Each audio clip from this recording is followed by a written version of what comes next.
ଚାରିଟା ସିଟି ମାରିଲା ପରେ ମୁଁ ତାକୁ ଓହ୍ଲେଇ ଦେଇଛି। ଢାଙ୍କୁଣୀ ଖୋଲିଦେବା ଏଥର। ଚାମଚ ମାରି ପୁଣି ଦେଖିବା ତାକୁ। ଦେଖନ୍ତୁ ଏତିକି ପାଣି ଆଉ ଅଛି। ବୁଟ ଆମର ପୁରା ସିଝି ଯାଇଛି ଦେଖନ୍ତୁ। ଆଳୁ ବି ସିଝି ଯାଇଛି। ଗୋଟେ ତାଟିଆକୁ ମୁଁ କାଢ଼ି ନେଇଯାଇଛି। ଦେଖନ୍ତୁ କେତେ ସୁନ୍ଦର ତାର କଲର ଆସିଛି। ଏବେ ମୁଁ ପ୍ରସ୍ତୁତ ହେଇଯାଇଛି ବିନା ପିଆଜ ରସୁଣରେ ବୁଟ ଆଳୁ ତରକାରୀ।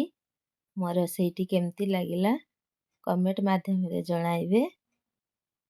ରହୁଛି। ଜୟ ଜଗନ୍ନାଥ।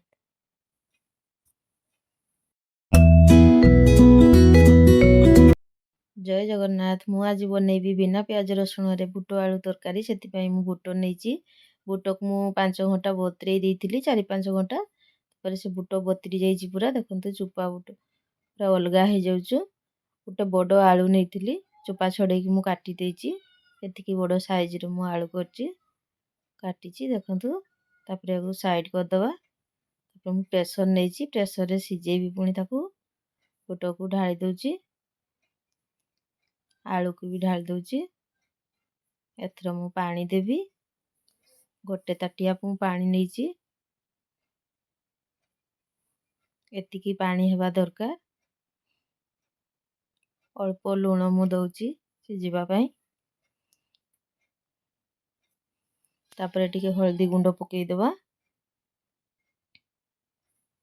ତାପରେ ପୁଣି ଟିକେ ଗୋଳେଇ ଦେବା। ଗୋଳେଇ ସାରିଲା ପରେ ମୁଁ ତା ଢାଙ୍କୁଣୀ ଲଗେଇ ଦେଉଛି।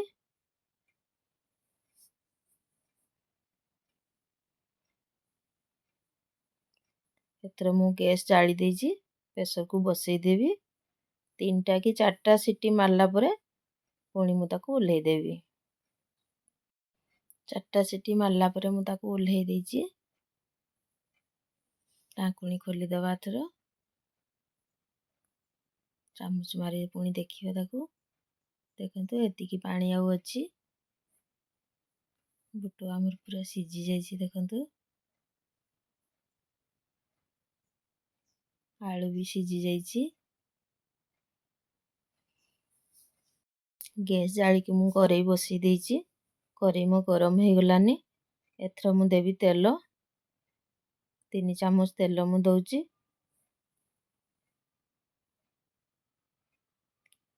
ତେଲ ଗରମ ହେଇଗଲା ପରେ ମୁଁ ଭୃଷୁଙ୍ଗା ପତ୍ର ପକଉଛି। ତାପରେ ନେଇଛି ଗୋଟେ ତେଜପତ୍ର, ତାକୁ 2 ଫାଳ କରିଦେଇଛି। ଭୃଷୁଙ୍ଗା ପତ୍ର ପକେଇଲେ ତାର ସ୍ମେଲଟା ବହୁତ ସୁନ୍ଦର ଆସିଥାଏ ବିନା ପିଆଜ ରସୁଣରେ। କେତେ ସୁନ୍ଦର ଆମର ଫୁଟିଗଲାଣି। ଏଥିରେ ଟିକେ ନାଡ଼ି ଦେବା।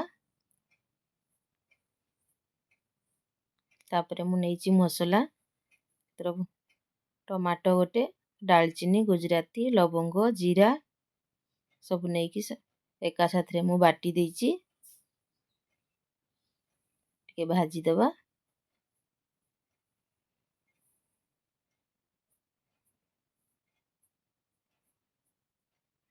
ତାପରେ ମୁଁ ନେଇଛି ଲଙ୍କା ଗୁଣ୍ଡ। ଯେତିକି ରାଗ ଖାଇପାରିବେ ସେତିକି ଦେବେ। ହଳଦୀ ଗୁଣ୍ଡ ମୁଁ ଆଗରୁ ପକେଇଥିଲି, ଏଥର ଅଳ୍ପ ଦଉଛି। ତାପରେ ଭାଜିବା ପୁଣି।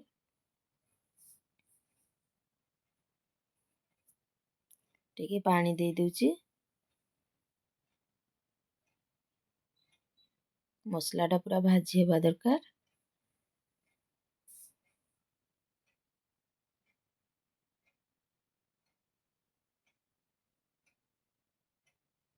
ଆଉ ଟିକେ ଭାଜିବା।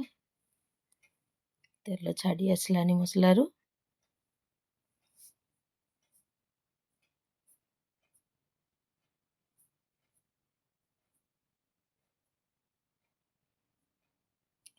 ପୁରା ଭାଜି ହେଇଗଲା ମସଲା। ଏଥର ମୁଁ ନେଇଥିଲି ବୁଟ ଆଳୁ ଯେଉଁ ସିଝେଇକି ରଖିଥିଲି, ତାକୁ ବି ଢାଳି ଦେବା।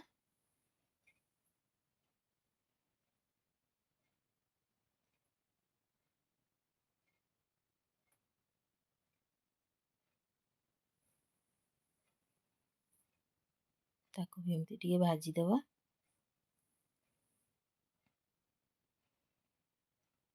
ଏଥର ମୁଁ ଦେବି ପାଣି। ଗୋଟେ ତାଟିଆ ମୁଁ ପାଣି ଦଉଛି।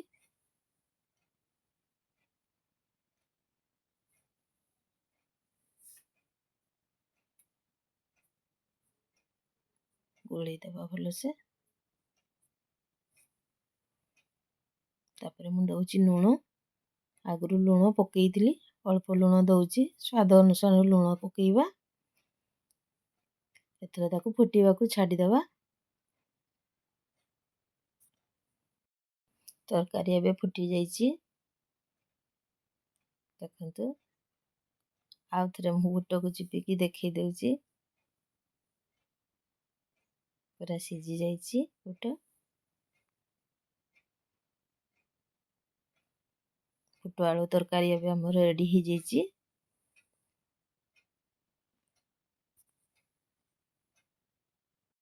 ଗୋଟେ ତାଟିଆକୁ ମୁଁ କାଢ଼ି ନେଇଯାଇଛି। ଦେଖନ୍ତୁ କେତେ ସୁନ୍ଦର ତାର କଲର୍ ଆସିଛି। ଏବେ ମୁଁ ପ୍ରସ୍ତୁତ ହେଇଯାଇଛି ବିନା ପିଆଜ ରସୁଣରେ ବୁଟ ଆଳୁ ତରକାରୀ। ମୋ ରୋଷେଇଟି କେମିତି ଲାଗିଲା କମେଣ୍ଟ ମାଧ୍ୟମରେ ଜଣାଇବେ। ରହୁଛି। ଜୟ ଜଗନ୍ନାଥ।